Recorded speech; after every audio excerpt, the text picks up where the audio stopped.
We're not thinking about our younger generation that's going to be here when we're not here. It's my assumption that most of us have come here tonight because we don't want to see the building pulled down. Neither of those buildings are adequate for what we need.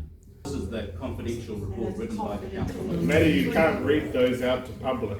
Those are all private. I still believe Far North District Council are run by Far North Holdings. I don't want a situation where the community's split in half.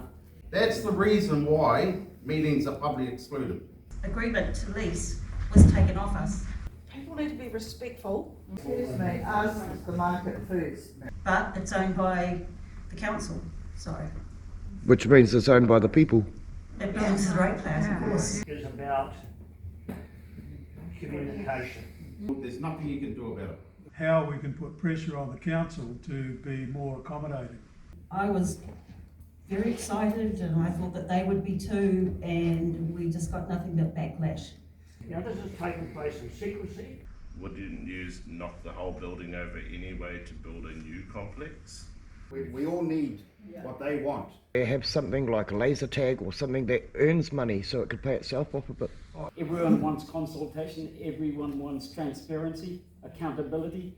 And it occurred to me that it was never going to happen anyway. Kaitaia needs to grow. Effluent disposal is a big issue for our town. And it needs to grow now. We are the people of the land. What worries me is that if you go ahead with the plans that you're thinking of, the council has won their proposal of demolishing the building. Said we've made a deal with these people. The deal sounds quite interesting. The growth of our rangatahi. That the community board actually advised the council that they were against it. The chief executive has the legal right to demolish that building. There was no consultation whatsoever with the community. Something for our kids would be good. First of all, they wanted to demolish it. Councils have a secret meeting. Now we've got the same proposal that going on where the old Pak'n'Save building was. What's happened to that? The feelings of this community. Then our proposal is off the table. Well, we need to support rangatahi. And they ignored it. But I did hear the word basketball. Bring the council to account. It's going to be a multi-sports hub. The thing's not dead until it's dead. Not next year or the year later, now. By the turnout here tonight, it would seem that there's a fair demand from the community.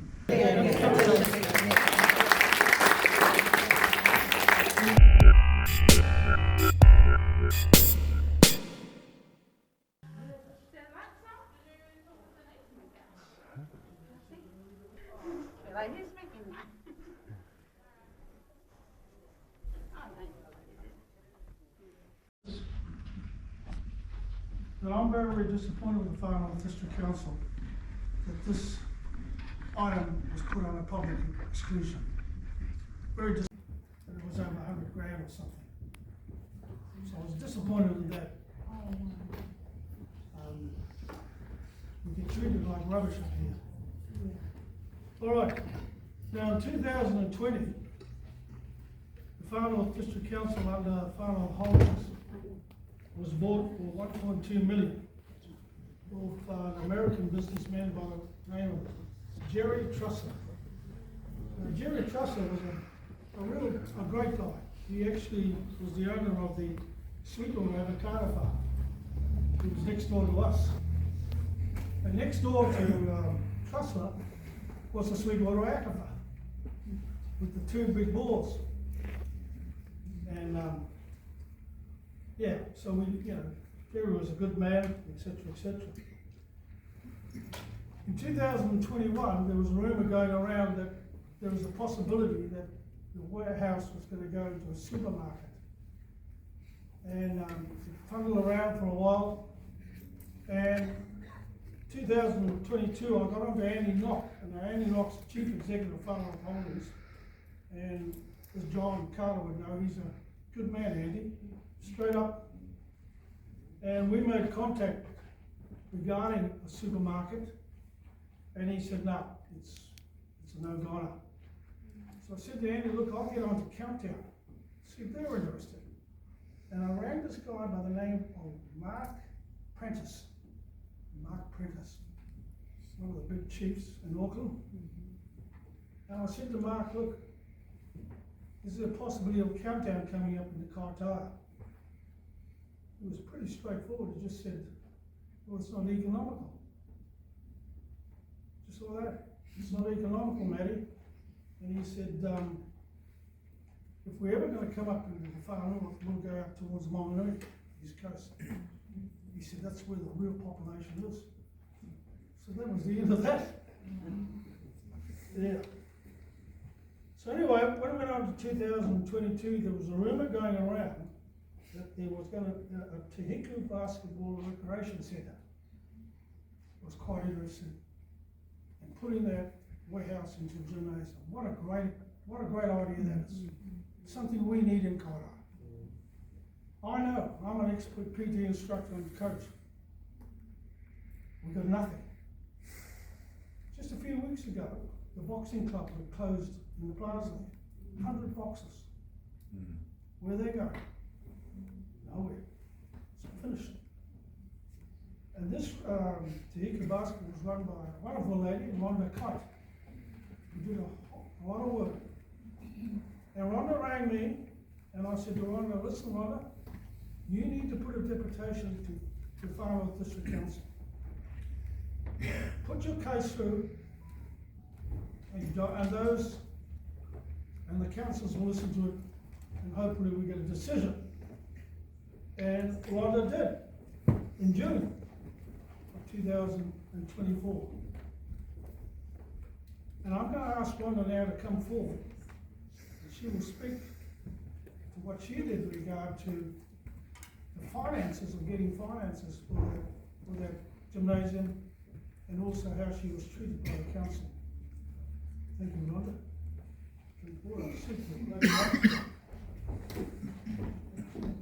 Kia ora everyone. Rhonda kai kuku e more.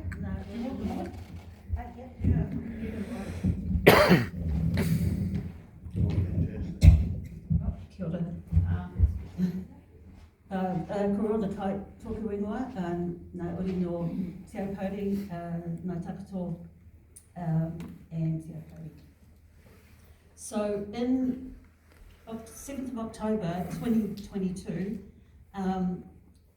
we, the Trust, signed a lease deal with the council for, they gave us 6 months, and the conditions were that we raise $1.2 million, and they would also put in $1 million to bring the building up to scratch, right?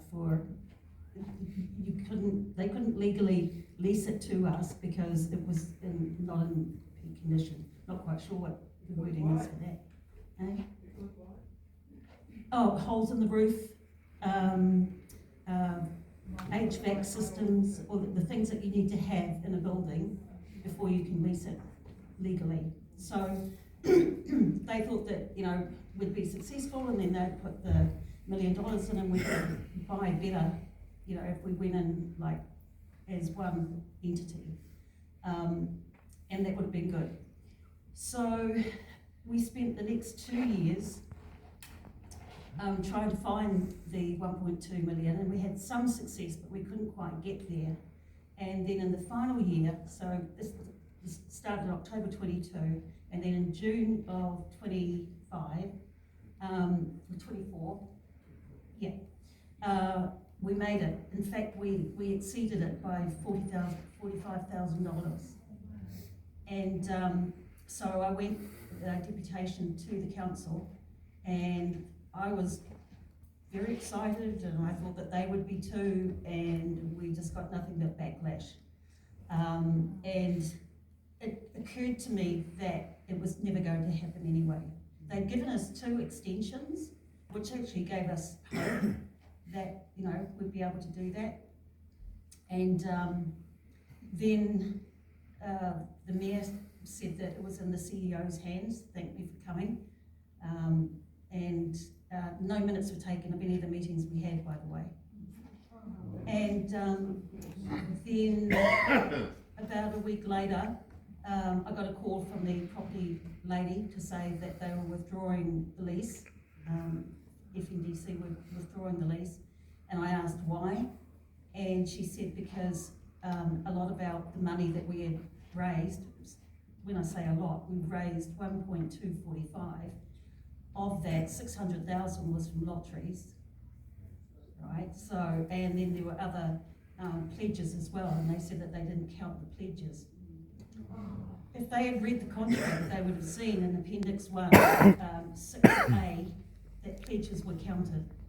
But they were from local businesses, so, you know, you can only go and ask, and if it's not going to be a reality, that's why they make pledges, and they were written and they were legal and all of that. And then they withdrew it, and that was it. It was all over. I've got to say, the lady who had to give me that news was quite tearful on the phone, which was, you know, sort of didn't help much, but there you go. And that's where we've been at, really, and it's an absolute disappointment. I mean, how we were marketing it, if you like, was and socialising it to the community. You know, part of it was for indoor sports, and the other part was for recreation. We had Monty Knight, who wanted to bring back his ballroom dancing. I wanted to get into pickleball. I'd heard about it, and I wanted to get into that. You know, and we were getting calls from family planning. There was some Brazilian jiu-jitsu thing in Kiri who wanted to come. Stephen Adams even got really excited, and when I said to him, you know, that we'd really like to get a women's league together, and he got very excited about that.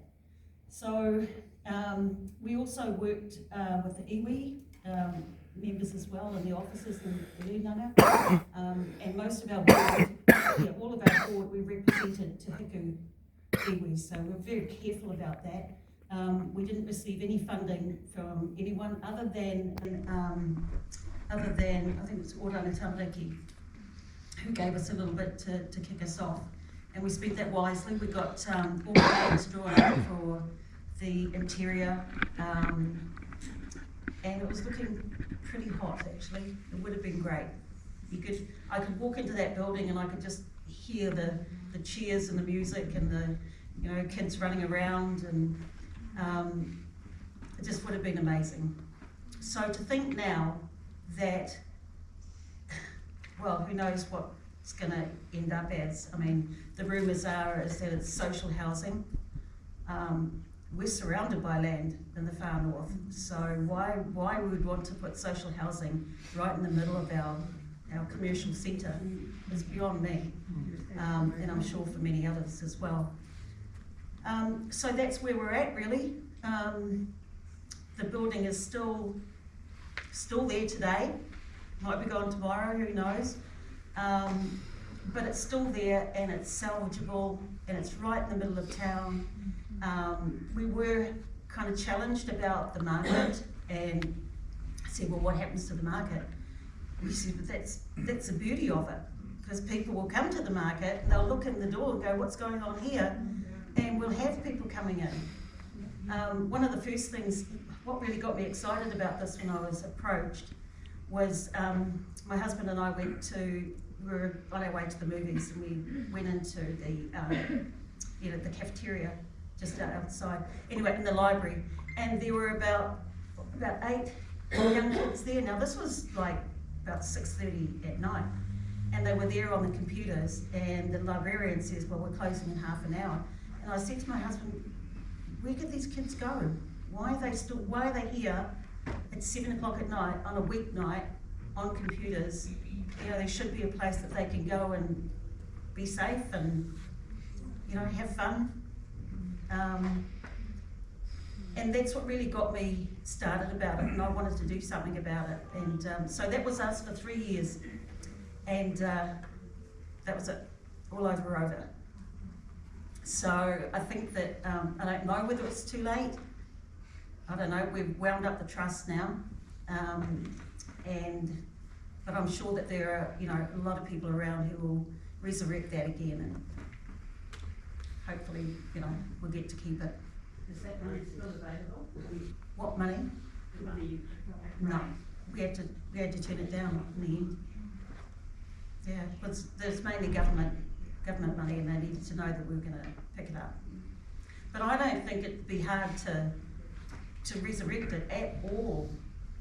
I think it'll be, especially in today's climate, and now you've got, you know, the government who wanna get some, you know, good ticks on board. I think that, you know, a good solid group of people would have success in that. But it's owned by the council, so. Which means it's owned by the people. It belongs to the ratepayers, of course, yeah.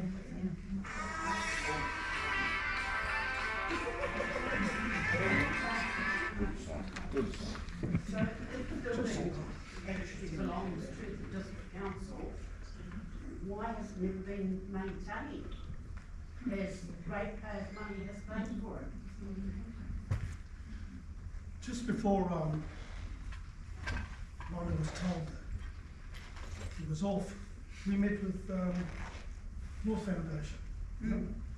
North Foundation, which is ASB, they give a lot of money towards sport, etc., etc.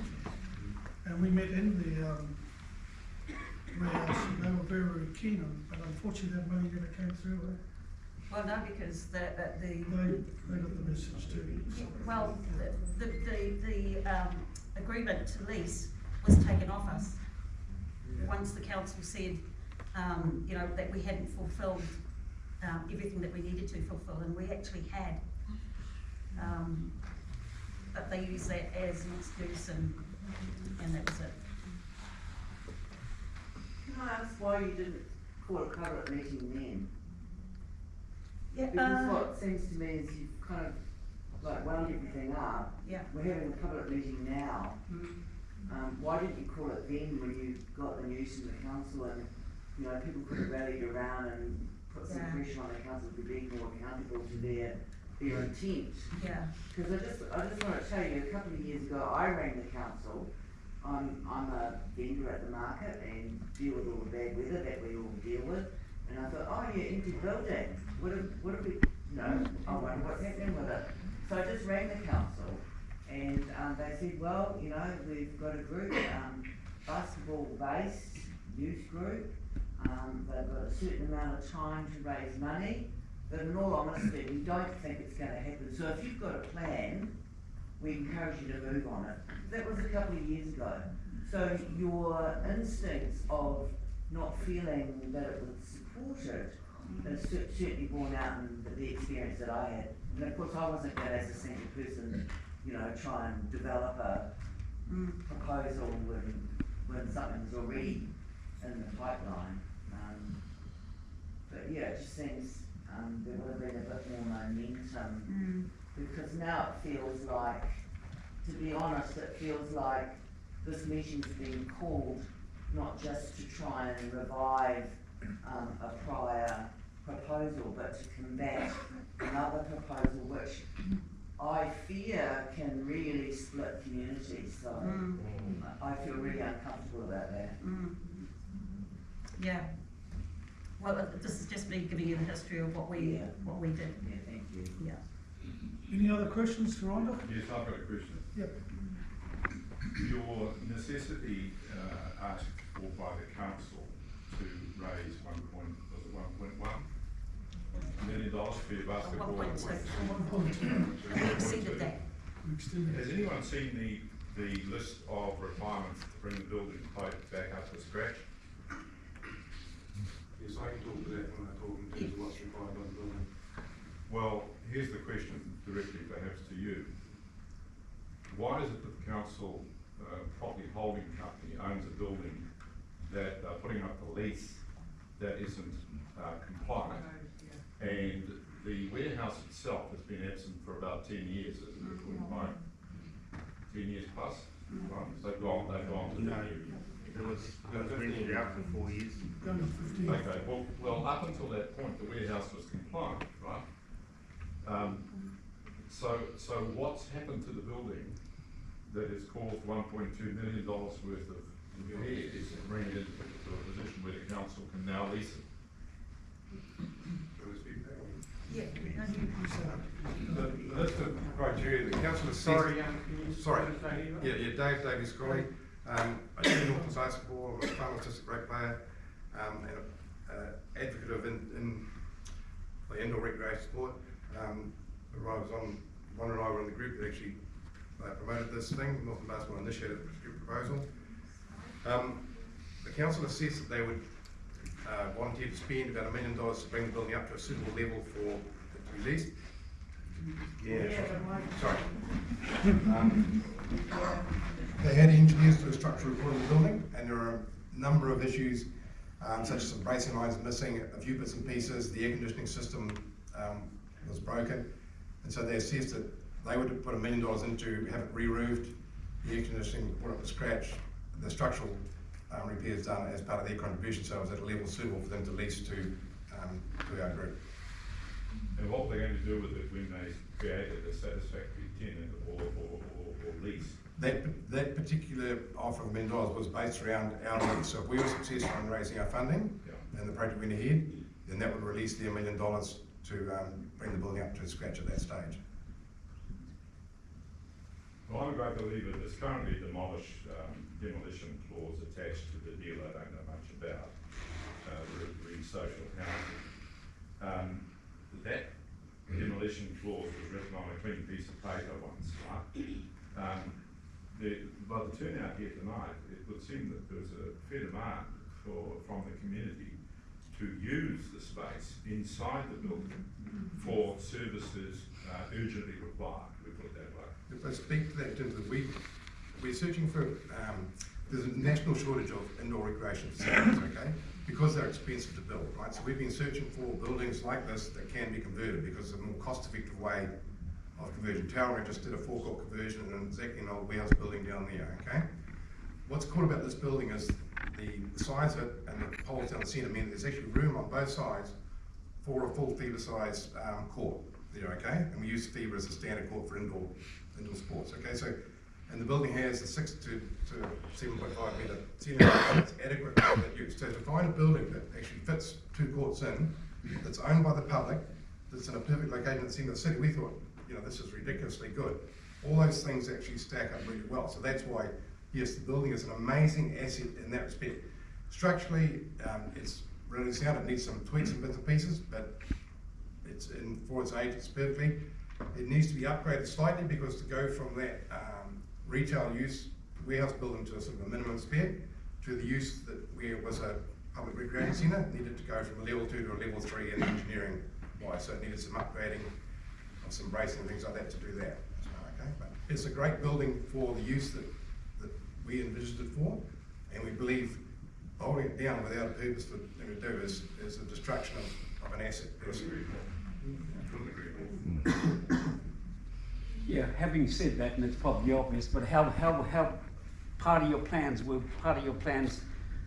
how were you going to fundraise once it was tenanted, etc., etc.? Did you have a program for that all set up? We went down, we made some mistakes in our funding application. We went down one path, following one funder, and got granted $1.4 million, and we thought it was all Christmas. Then that funder turned around and said, actually no, we can't give that funding because it doesn't quite meet the criteria that it was for. And we were like shell-shocked, and that funding was removed. We went back and started again and raised another 1.2 through lotteries and others.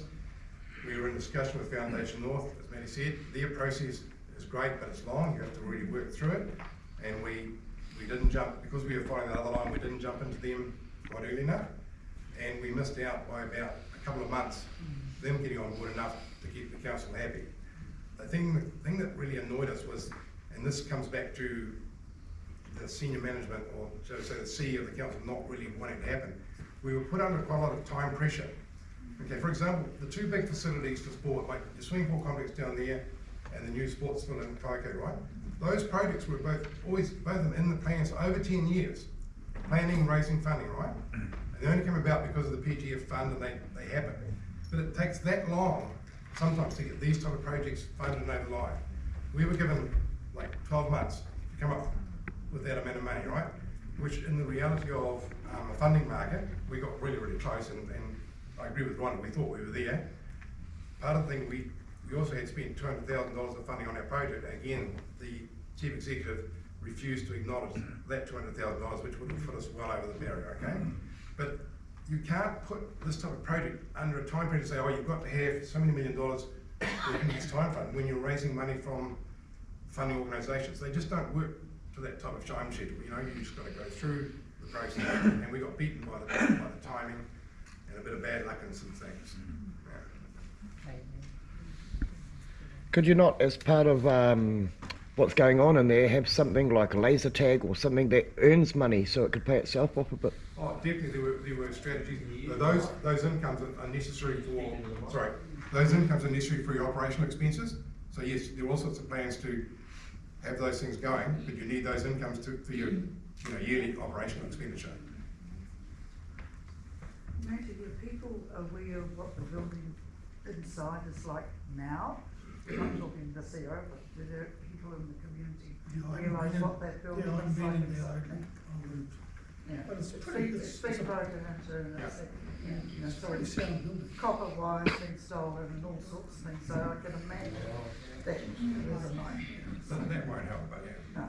I mean, just to give you context, after we were cancelled early last year, in December of this year, nothing was happening to the building, so Matty asked me to go back to council and present again, so I went on behalf of Northern Basketball to council in December.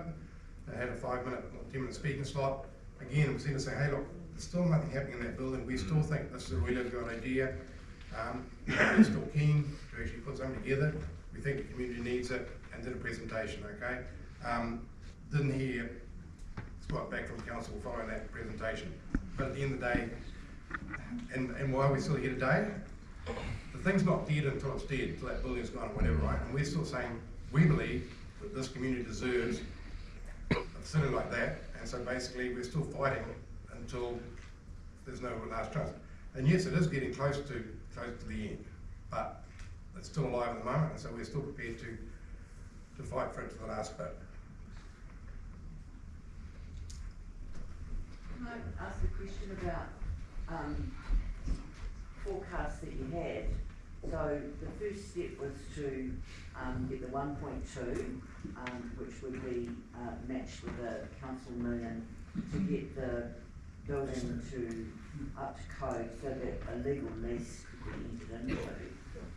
To me, that's just scratching the surface in terms of what was being proposed in terms of the overall development. Did you have any forecasts on costings? Because the struggle that you had, that you have just described now about meeting criteria and the goalposts appearing to change. I mean, that happens when you go through funding processes. And to me, that early stage of getting that first 1.2 would have included the signals that you gave on how you managed that. But what did you forecast, or how did you forecast funding for the development of the centre once you got a lease? Okay, the initial plans were quite ambitious. We had a $5 million plan to do pretty much a state-of-art conversion in there, and that was based upon, we had good feedback early from funders, like the ones we talked about, and we thought that was an achievable target, and we were trying to present a really state-of-the-art facility.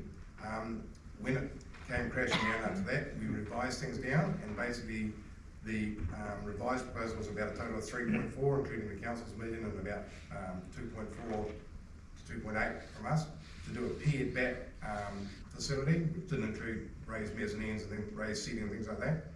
So that's about the scope of what we think is required to produce a really good facility in there. It's somewhere around a total of 3 to 3.6 somewhere $1 million. Well, that was the last stuff we were working on. Okay. You can spend as much as you want to, but you've got to try and cut our costs to the point. And just trying to get funding is really hard, and you don't probably have a proper lease anyway, We had a fully signed lease, and that was absolutely essential. You're right, you don't get funding without that signed lease. As soon as the council cancelled the lease. How long was that for, please? Sorry, it was a 30-year 10 by 10 by 10. Yeah. And you can't raise money for that type of project without at least 30 years of lease, exactly. And it was a total lease at $109 a year. So it was a bargain. Initially, council, again, which started in Mayor Carter's era, before he retired, was really positive. Okay, and the initial CEO, Sean and the CEO at that time, they backed this project. Okay. Changes of councils, changes of senior staff, changed the attitude to it. I've got a question at the back here.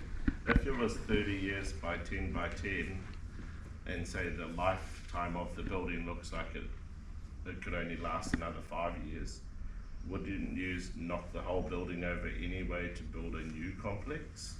Or would you just keep on doing little repairs, minor repairs? Just a question. The structure of buildings like that don't deteriorate as long as it was to be re-roofed. As long as it's maintained, that building still has has a plenty of life. We had engineers, we have all engineering drawings, assessed that, upgraded, it had the lifespan, that's not an issue. The problem with bowling it and starting again is we saw at Kaitaia, where you build a 2-foot facility from scratch and it costs $15 million, the trouble you can get into if you go back to starting from scratch. The dollars just disappear out of our vision. Sure, it's pretty, and this one might not look so beautiful on the outside, but man, it would have been functional inside and affordable. And so that's the big difference. You start from scratch, and it just, in today's market, escalates. So that's the reason, yeah. That building has been to life if it's maintained. It's my assumption that most of us have come here tonight because we don't want to see the building pulled down. So I would suggest that maybe we could fruitfully talk about how we can get your proposal back on track, and secondly, how we can put pressure on the council to be more accommodating. I think the first thing that needs to occur is the council needs to, a new council, remember we don't have a council at the moment, we're in that period between, that we will need to convince the new council, once they assemble next week, to rescind the demolition order or pause the demolition order. Okay. I then believe we need to get to actually talk to this community, which they've actually don't appear to have done, and actually consult what the community wants, right? And then move forward from them. Say, if the community says that yes, hey, we're really interested in this type of proposal that's been floated, then we can look at saying, okay, we'll put a proposal, or a group will put a proposal back on the table. And there's a little bit of work involved in doing that, but a lot of that groundwork has been done. But there's no point us putting a business plan together and a case for a new proposal unless there's a window of opportunity, which isn't there at the moment. So the first thing I'd say is you say, how do you actually convince council to rescind that demolition order or hold that? How do you get them to actually listen to you to say, hey, we want to be asked what we want up here? Because they haven't really been good at doing that in the past. And then, once they've talked to the community and you decide where you're going to go, then we can say, well, this is still a possibility, and go down that path. Does that make sense? Would a petition be serviceable? There's plenty of council people here, would that be the way to go? I think it has to be more than that. At the moment, the chief executive has the legal right to demolish that building because council has passed a motion. So it's no longer in governance. At the moment, it sits with management, and he can investigate, and he could sign a contract tomorrow to put that building down, and it'd be totally within his legal rights. So that's the first risk. We have to hope that he's not signing a contract now, because if he signs a contract before council meets in a week or two's time, he'll convince council that it's a done deal and it's gone. And that is my concern. Then he thinks that may not be happening, but we don't know. I believe, personally, I think it's been quite cynical that they've actually obviously considered this on their last term, right? And public excluded, because there's a period at the moment where there's no councillors that you can go and talk to. There's no mayor that you can go and express your, for this period of time, we're in limbo. So I think it was quite cynical to do that, and that worries me that they're using that opportunity to progress plans to demolish it while council's in limbo. I don't know, but I'm a bit cynical myself worrying about it, okay? So hopefully that's not happening. If anybody knows to pause that. I think we have to hope that there's a reasonable refresh of council. I don't know what the elections are going to show. And that then that they will, the new council, when it's elected, will listen to you, the people of the area, and give you a hearing. They haven't been terribly good at giving us the hearings recently, but yeah. Try talking to someone at the council that you've got a concern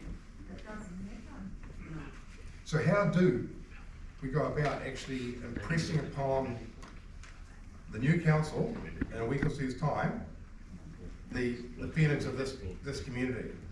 How do we do that?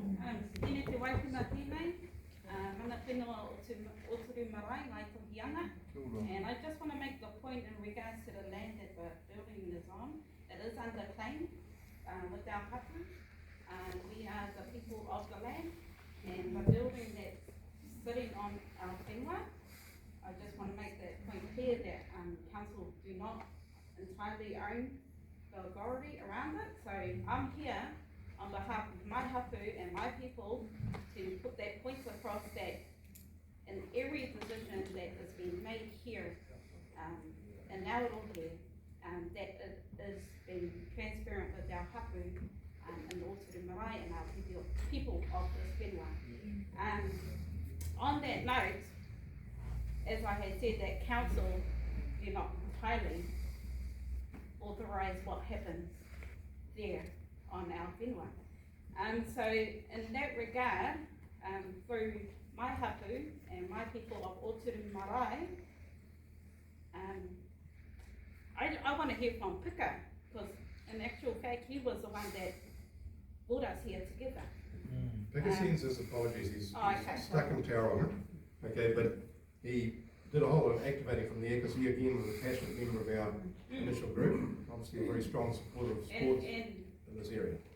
We as the people of the land totally support, you know, the growth of our rangatahi, of our kaitamariki in this community. Secondly, really do want to make that point as well.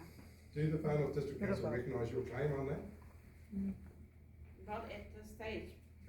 How does that claim work when the land was purchased from private? It's been privately owned for a number of years by a lot of people before the warehouse bought the land from the individual. How does that then become a claim? Is it because the council now owns it? Just for my interest, sorry. It's under claim already, it's in the Waikani tribunal, and until we settle, the land actually comes back to us. What are the ramifications of that on what we're actually talking about in terms of a proposal for a community facility on it? It may be of some support to why we're here tonight, which is why we're here. Fantastic. Thank you.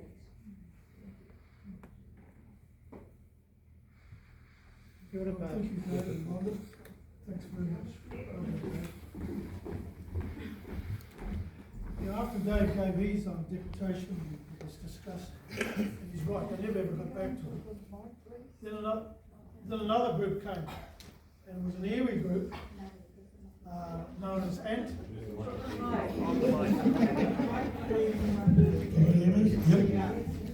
An iwi group called ANT, and there was Te Apuri, Ngāti Kahu, and Te Rarawa.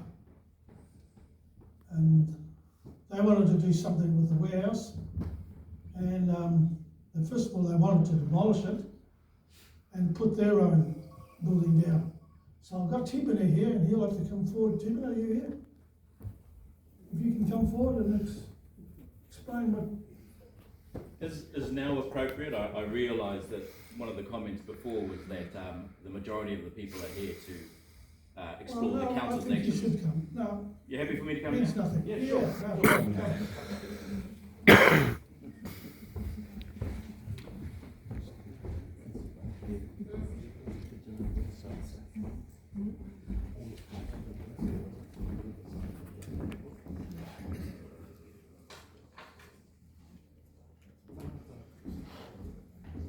What would you like me to talk about?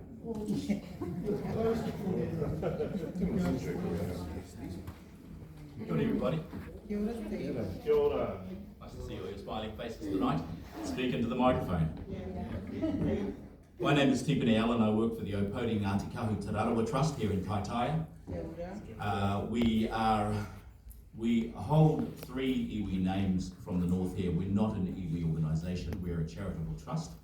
When we were established 40 years ago, there were no other iwi organisations. There was no Runanga Act, there were no kura, there were no Māori radio, none of that. And so the elders, most of whom have passed, adopted those three names and gave them to us, and out of respect for them, we hold on to those names. However, we're a charitable trust. We deliver a range of social and health services in town. We have a health clinic, we have whānau water services. We were lucky to secure the lease on the Tangonge Park in Kaitaia West, which we're hoping to develop, and we do a range of things around the place. So that's who we are. We came into the mix around about the transition from Kaitaia Basketball Association and the end of their negotiations with the council. And I wanted to point out before that I think you guys were probably affected by COVID as well, in terms of the efforts that you were trying to achieve and the impacts that COVID had. So I can't speak to the council and their decisions. I'm not a councillor, that's their prerogative. I don't think they're here tonight, right? I can't speak to the Kaitaia Basketball Association proposal. What I can tell you is where ANT came into the mix. So the council, once the negotiation, the engagement with the Kaitaia Basketball Association concluded, started another process to try and utilise the property. We were part of that process, and we lodged a proposal for what we'd like to see done with the property. That proposal went to council. I met with the Kaitaia Community Board, Te Hiku Community Board. I met with the council. I presented and spoke to our proposal. Our best efforts in our proposal were to achieve a couple of things: to meet our needs, to meet our perception of community needs, primarily based on the Kaitaia Master Plan and what the sites were described as best used for in the Kaitaia Master Plan. We put our proposal up to council. In August, council moved a resolution to give us a right of first refusal to make an offer to acquire the property. The right of first refusal is for 6 months and it concludes in February 2026. If we are unable to make an offer that is acceptable to council in February 2026, then our proposal is off the table and we're away. And then council goes to a new process, and whatever that is up to the council, of course. The council has also made a decision to demolish the building. That's the council's decision. We are happy to acquire the site as a vacant site. That suits our proposal, but the decision to demolish is theirs. If we did acquire the site with a building on it, we'd then toss up whether or not we kept the building subject to the building life expectancy and suitability.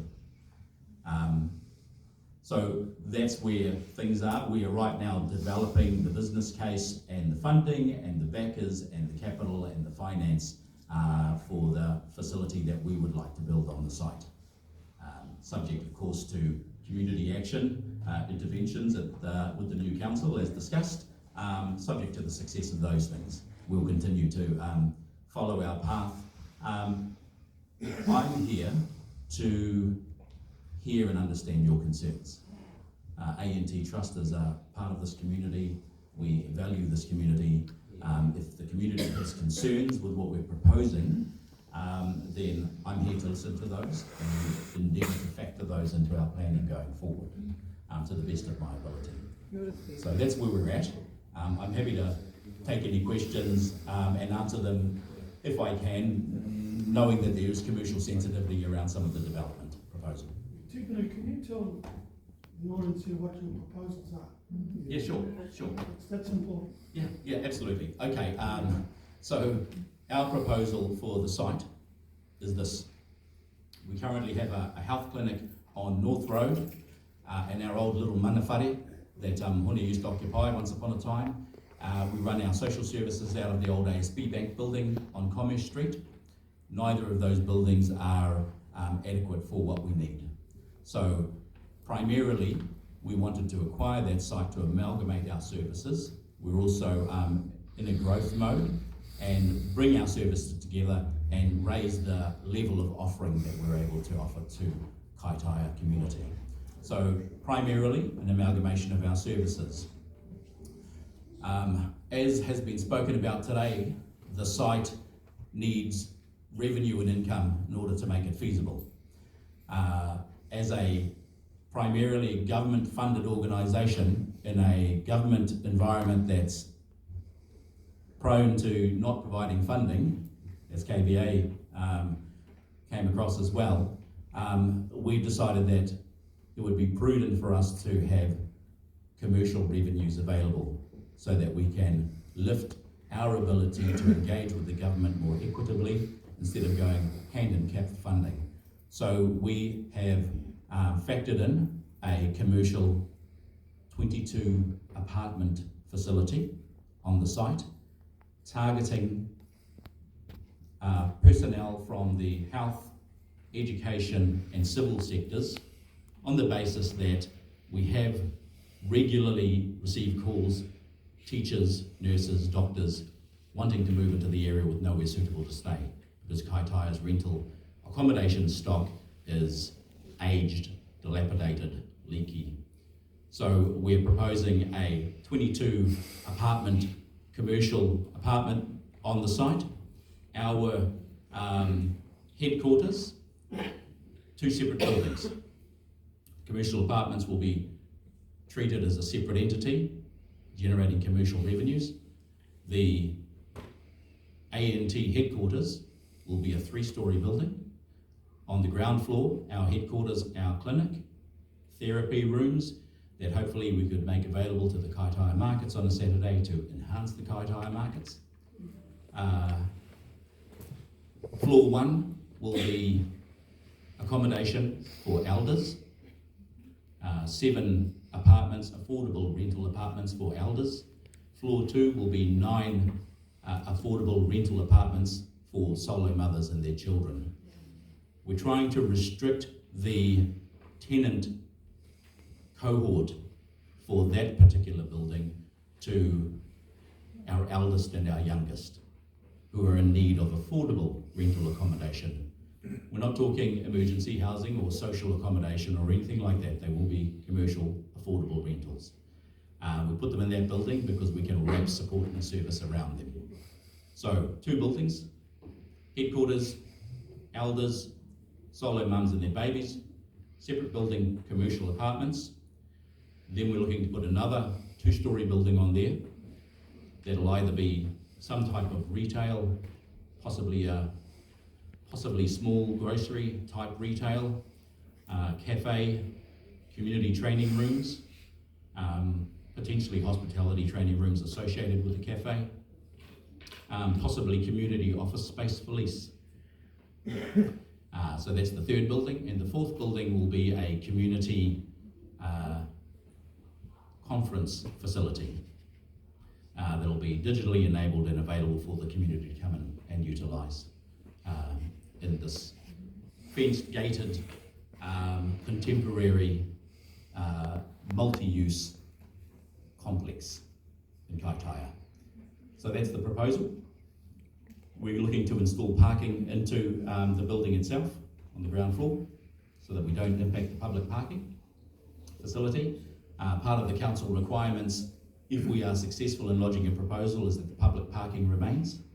It's not our intention to impact the public parking. It's certainly not our intention to impact the Kaitaia market. We want to contribute to the vibrancy of Kaitaia CBD. And we see the prospect of new families in apartment living as contributing to the economic prosperity of Kaitaia CBD, particularly around our hospitality food retailers. That's our proposal. Can I just ask, will you have elevators in your building? We'll need to have elevators in the building, certainly for the elders and the mothers and their babies with their groceries. Absolutely. Yeah. Will this be for all the community? The facility? Yeah. The facility is open for everybody. For everybody. Absolutely. Yeah, absolutely. Right. Yeah. How long will you need to be? Younger than you. Good point, good point. Is that the only site that you want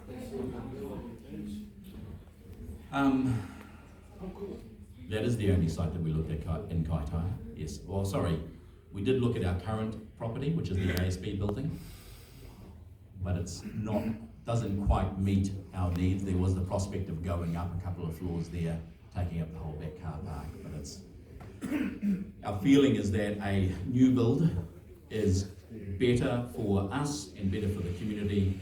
Do a new build with 100-year building materials, and we look to the Te Ahu Centre as an example of what Kaitaia could look like going forward for 100 years, rather than trying to refurbish something that was built 40, 50 years ago and keep it going. I'm not talking about the warehouse, of course, I'm talking about the Main Street buildings. We can keep it. Can you tell me please, what area of land will your project cover? The site that's been offered to us on a right of first refusal is the current footplate of the warehouse building, and there is one other little section that it's like a little kite that comes out from it. As you come in from the south entrance and you turn down and you go around the car park, there's a little site there with so it's got trees and things on it, and the takeaway bus normally parks next to it at the market. So that's also part of the site, and we don't need that. So we're having a discussion initially at the council about we do some sort of trade-off in that. So you'd be taking some of the car park if you're talking about the trees next to the park, is that what you're talking about? We're talking about trees, there's only trees next to the park. There's, you know where the old McDonald's used to be? Yes. So there's two trees, there's two trees there. Yeah, that little triangle piece. So that's part of the current property. Okay. Yeah, not currently used as parking. So 4 buildings. 4 buildings on the current footplate of the warehouse building. That's right. 2 3-bedroom, 2 3-story buildings, 1 2-story building, and a 1-story building. I think, this is the public exclusion. Question? Maddie, just a question, please. Matty, there's another question. The proposal that was put in by Ant, and I'll read it out to you. 36 social housing apartments for solo parents and elderly persons, 24 private apartments for visitors and professionals to the area, and trust offices including their clinics and whānau services. This proposal is to combine all of their services to one site with a view to Ant Trust being the anchor tenant of the property. And 4 shared meeting space, retail and other commercial spaces. That was put to council. Can I clarify? The document you're reading from is not our proposal, though, is it? That's the report from the council. Because you put it in deputation. But this is the confidential report written by the council, not my No, they received my report. They came up with their own report. They received your report on your... That's right. My proposal. That's right, that's it. Then Matthew, the council will write it Yeah, I know, but based on their report. Well, yes, except those numbers aren't. Matty, you can't read those out to public. Those are all private. Oh, but they're being read, so. Also, I want to say on tip that Yours. it was your suggestion when you spoke at the deputation that you were going to put your own building there. And it was going to be demolished. It was your suggestion. As I said before, if we were to acquire the property with the building on it, we would consider demolishing it, yes. Yeah. But we might also consider saving it. Depends on how the numbers stack up. If I might ask a question. Question here. Maddie? Gentlemen, That's a question for the council. what worries me is that if you go ahead with your plans that you're thinking of, the council has won their proposal of demolishing the building. That's point one. Secondly, the other thing that worries me is Kaitaia is lacking commercial properties up here, and that we need them badly. We've got two supermarkets that are actually after the building, and I received a letter from a fortnight ago. One of them was Progressive Enterprises, the other one was Reduced to Clear from Auckland. Now, the council at the moment is saying, oh no, we're not interested in any of that. The thing is, where the council worries me is they're reluctant to actually see if the supermarkets actually came in. That creates an employment situation for our young ones for a start, which is important because the government at the moment is going on and saying, oh, you know, we can't have the support workers and that continue getting their dole and all the rest of that. So now they're going to start putting things where the parents have to pay for the youngsters at a certain age. It's quite on the news at the moment. The thing is, if they keep going down that sort of road and that, and with the proposals that are being put forward, we're not thinking about our younger generation that's going to be here when we're not here. And that's important to Kaitaia. Kaitaia needs to grow. And it needs to grow now. Not next year or the year later, now. Now we've got the same proposal that going on where the old Pak'n'Save building was. What's happened to that? It's been empty for how long? Heaps of years. That was supposed to be a youth centre too. Yeah, and then they talked about putting housing in there.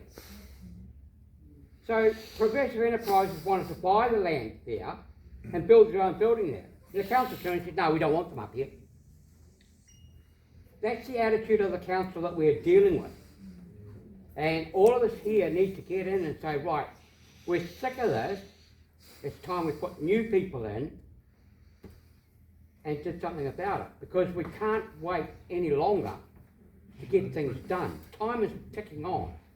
I think 2 days left for voting. Yeah. I've lodged my vote.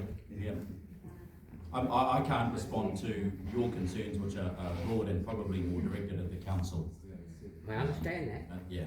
But Well, I it's something appreciate that all of us here can actually have a think about of the necessities that are required for Kaitaia, including what you're saying. I 100% believe Kaitaia needs growth. Yep. And my children and grandchildren, absolutely, including those that have worked at Pak'n'Save. I'd love a second supermarket. I think everybody would. I think The competition is what we need. Earlier though. Right, thank you. Thank you. Stephen, did they offer you Pak'n'Save site at all? Is it big enough? Does council own Pak'n'Save site? No? Whānau Holdings, right? Yeah. Maybe they've got something already going on over there? What is the proposal for the old Pak'n'Save property? Do you know? Eddie? We know there's something happening in the old Pak'n'Save. No, he hasn't been told anything. Secret squirrel stuff once again. I think maybe the difference, the council owned the warehouse property. Whānau Holdings Limited owns the Pak'n'Save site. Whānau Holdings owns the warehouse, which is a division of Whānau District Council. I think you got that a bit wrong. When I was on the community board, I still believe Whānau District Council are run by Whānau Holdings. They got more power in there what they do than the District Council have. All right, thank you, Tim. Just before Tiffany leaves, I just want to mention on behalf of the mana whenua regarding the infrastructure and where everything, that outlets are all going to go to. Because I don't want it going back into our awa, era watangi kaswa. So if we can have plans and something in hand, or can you email the plans to me, please? Tēnā koe, and I heard your kōrero before about Ngāi Tōianga mana whenua, and thank you for raising that. That's certainly something that we need to talk about. And in terms of the what Hene is asking is effluent disposal is a big issue for our town. And adding another 30 odd toilets will impact on our current sewage system. So that is a concern for us as well, and something that we need to look into. We are not intending to abrogate our responsibility to our taiao, to our environment. So we certainly take that point seriously. That's actually what's happening at the Pak'n'Save site at the moment. They're building a big effluent storage tank that's going to be holding all Kaitaia's waste until it gets to a certain level, and then pump out to Burnetts Road. That's all of that. Is that right? Yeah, that's what's happening. That's why you've got FNDC going on, and that's why you've got Burnetts Road going on. Wow. Oh, there's the answer to your question about Pak'n'Save site. Did you ever look at the spare section between the motel down the North Road and Pak'n'Save?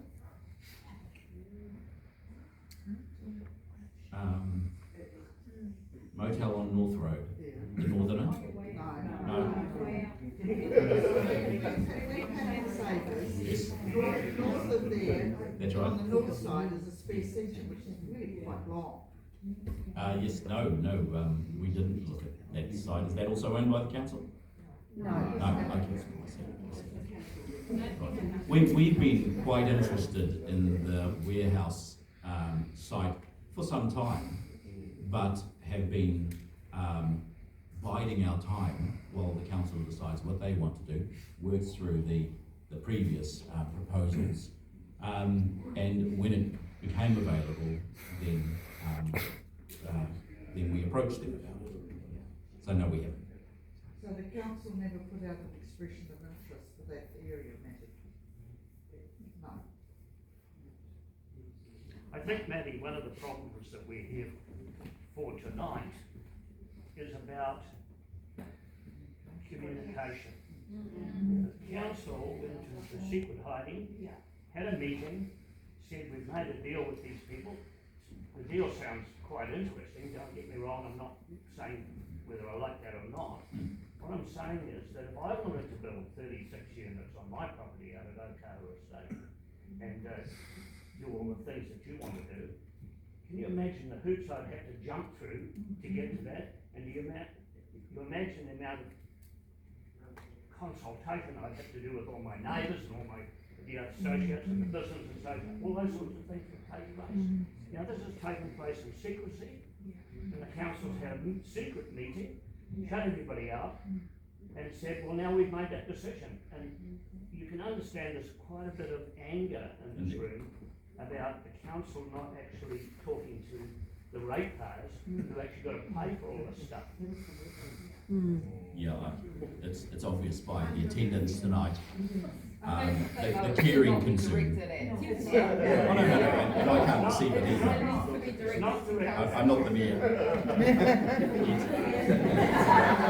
And I have to disagree with that statement. Ngā tai o Tokero members, Hilda, Penetaui, they're very representative of the Māori voice in council, so. Thank you, Tim. Now, where do we go from here? Where do we go from here? That's a crucial question. Now, one of the would-be councils, Eddie Ballas, approached me the other day, and he came up with the idea. Eddie came up with the idea of putting out a petition. I think that's a great idea. So, Eddie, if you can come forward. We need to do something. So when Matty approached me about this whole thing, you know, because we all know it's all going on, it's all over social media and stuff. So the way forward, all right, because it's already been passed through council, there's nothing you can do about it, all right?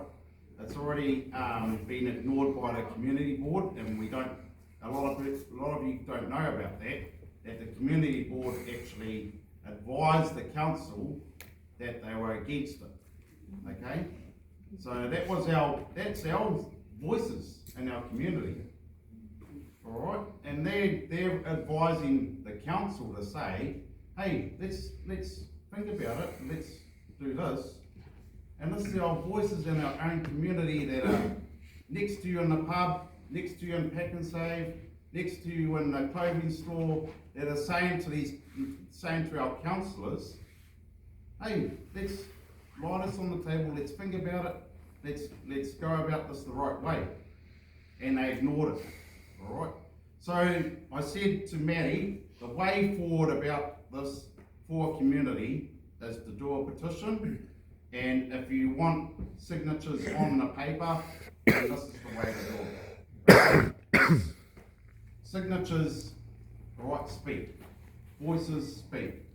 They tell the council, all right? Whether the council listens to that is a different story, but pen on paper will talk. All right, so that's the way forward. Yeah. What are you petitioning? Okay, is to let it lie and let the council, the new council, because this council that actually agreed on this is not the council that's going to be on the next election. All right, so we need to make sure that we know. But are you petitioning for the basketball, or are you petitioning against the new build? Petitioning against social housing, okay, and a rebuild of the place. So just no social housing in the CBD. Yeah. Or are you petitioning the demolition? And no demolition of the place as well. So I think the clarity needs to happen. So that's up to you guys, all right, to come up with that, or to make sure that that petition that you sign is what you want to sign for. Something for our kids, be good. But I'll be really clear, I'm unclear. To talk about the demolition of the building, to stop the demolition of the building, that's why we're here tonight. Yep, and so that's why the petition the petition that you'll sign is no social housing and no demolition. Well, we're here to support rangatahi, we're here to support a hub for rangatahi. Okay, Yeah. so that's why you won't sign if you don't listen. That's right. Yeah. Can I make a suggestion? Yes. It seems to me, the biggest concern from what's just been briefly unpacked tonight, and there'll be more detail that some of you know about, but I guess the biggest comment, if I was a new proposer, like Ant, I'd be kind of nervous based on the experience that the basketball crew went through. You know, I feel a little bit nervous, how am I going to be treated down the track, and you know, there's a bit of a struggle, we have another pandemic or whatever, well, you know, how might that go? To me, the biggest concern is the quality of the decision making made by the council, and that it wasn't more open. It seems to me that focusing on that, you're more likely to get a united community to stand behind it rather than say no social housing. Yeah. You haven't given the community long enough to consider properly, you know, a new proposal. I don't want a situation where the community's split in half because it's some shonky decision making done by the council. Bring the council to account on their decision making. And bring this community together. And I'll talk to that, is that us as ratepayers need to make sure that meetings from here on in and the new council going forward is not publicly excluded. All right? Let's make sure that our meetings, this from today forward, the new council, that they don't need to publicly exclude it unless it's commercially sensitive. That's the reason why meetings are publicly excluded, for commercial sensitive matters. All right? But the clarity. Thank you very much. In regard to the petition will be against the resolution that council passed. That's what the petition will be. All right? Can I just suggest that all the petition is that we demand that the council rescind all decisions made so far in relation to the old warehouse. Start the process again in an open and consultative fashion. Great.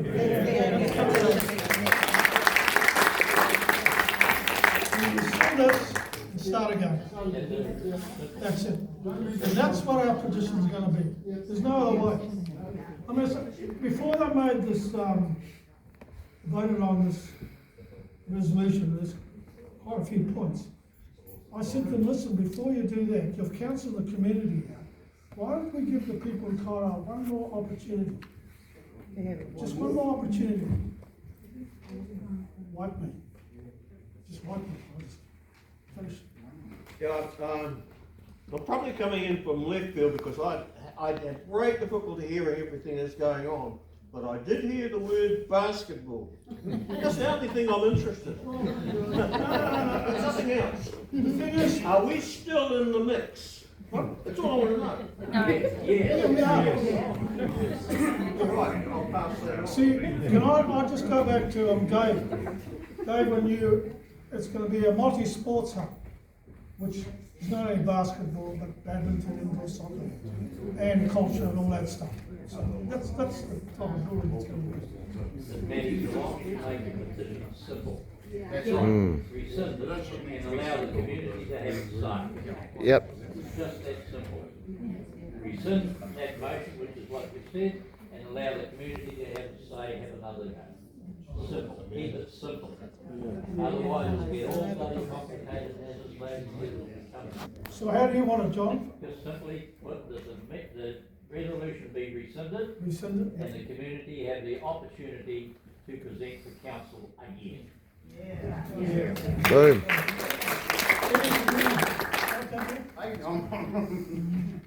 All right, I'll let you know. John will pin it out.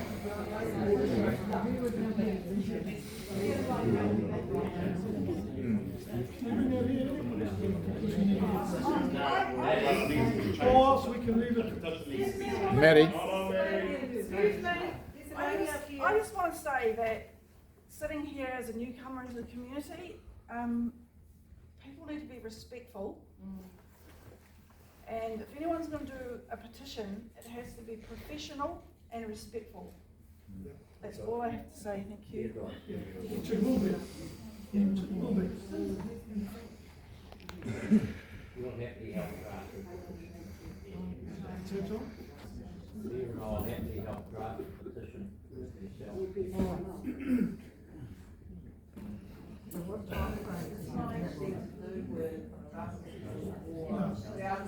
It's just community consultation, and that's it.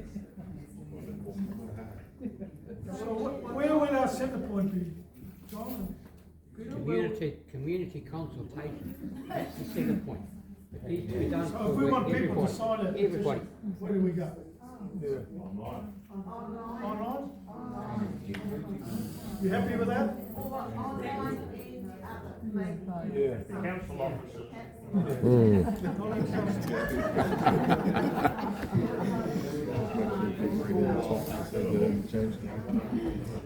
Listen, we'll have a stall at the market, right? That'll be a good start. Excuse me, ask the market first. Oh, who's in charge? It'll cost you $10. About the market. Alright? But I'm happy for you to have a stall, no charge, to engage with the community.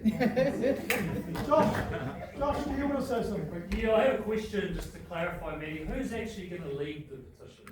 Who's going to run it? Who's going to talk about having it done professionally, taking into account the feedback that you've received here tonight? Who's actually going to run it? Well, I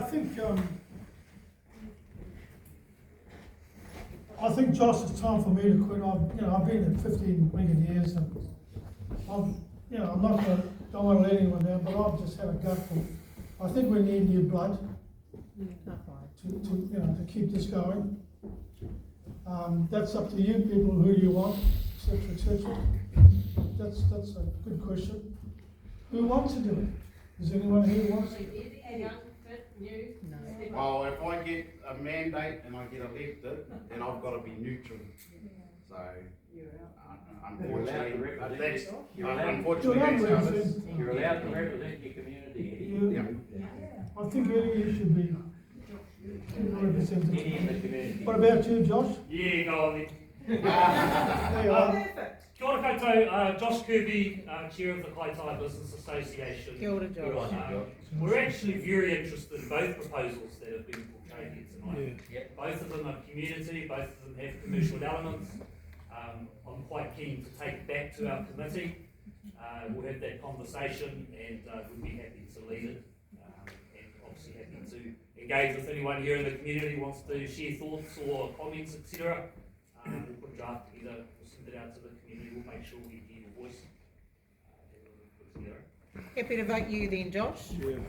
I just want to add one last thing, and I've already stated it on Facebook, but the market vendors are subject to a license to operate there. So we do have a legal right to be there.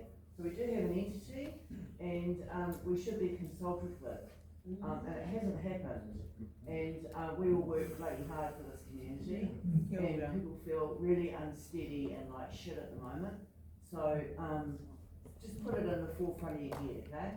Yeah. Oh, that's definitely what we're trying to put across, is that those identities need to be consulted throughout the process. And it comes back to the communication that was just mentioned up the top here. Yeah, but it didn't happen early on either. Okay, so that's the reason why we're trying to progress this forward, is that you will be consulted through the process. Can I just reiterate a little point, or clarify a point, that from my perspective, that petition that I'll be putting forward won't include a piece on no social housing. The piece is about communication. The piece is about recognising that the decision was made in public and it should be open for consultation. So it's about trying to rescind that resolution, stay that piece so that we can get a fresh council in, whatever that happens to look like, and then we can start again with community consultation. That's right. That's quality decision making. That's the petition we'll be putting forward. Not to go one way or another, but to go, hey, time out, hi-ho. That's right. Start again. Yeah. Fair and equitable. John Stewart from the Community Board, you want to say something? I agree with Josh actually, and I'm on Josh's board. At the end of the day, you know, A&T's trust is relevant. We all need what they want. The question is that there was no consultation whatsoever with the community, if that is the right space. Okay, so the council has to go back and say, let's talk to the community, let's find the right space, and it could well be the trust space. It may not be, but at the end of the day, there was absolutely no consultation whatsoever with the community, and at the end of the day, it's a community asset. The CBD struggles where it's at right now. Trust me, look at the street. You know, we want the potholes fixed, everyone wants something done, and we need to look to the future at the end of the day. There's, personally, I have my own opinion, and I want employment in there. How we find that employment is, you know, at the end of the day, what a sight for everyone to be able to walk, the user to be able to walk there. Yeah, absolutely. You know, some people might struggle with travel to get to their jobs. I'd love to see employment in there if we could. I'm not saying I don't want the housing, it has to go somewhere. There's a perfectly good site right next to my business actually. It used to be a hostel. But hey, at the end of the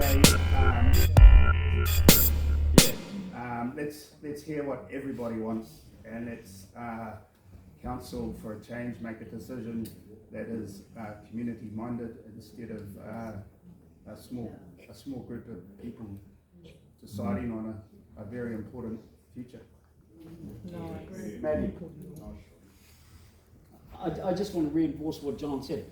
The big thing is that everyone wants consultation, everyone wants transparency, accountability, and that's reflected in the map, the nine people sitting for 2 positions. So It's exactly what we're trying to achieve here, is the people having a say in what's happening.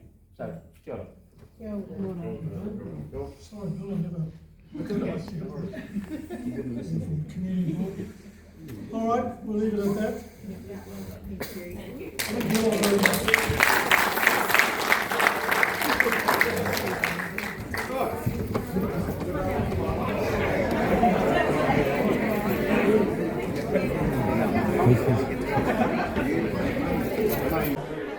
Hello. Videoing it, I think Yeah, cool.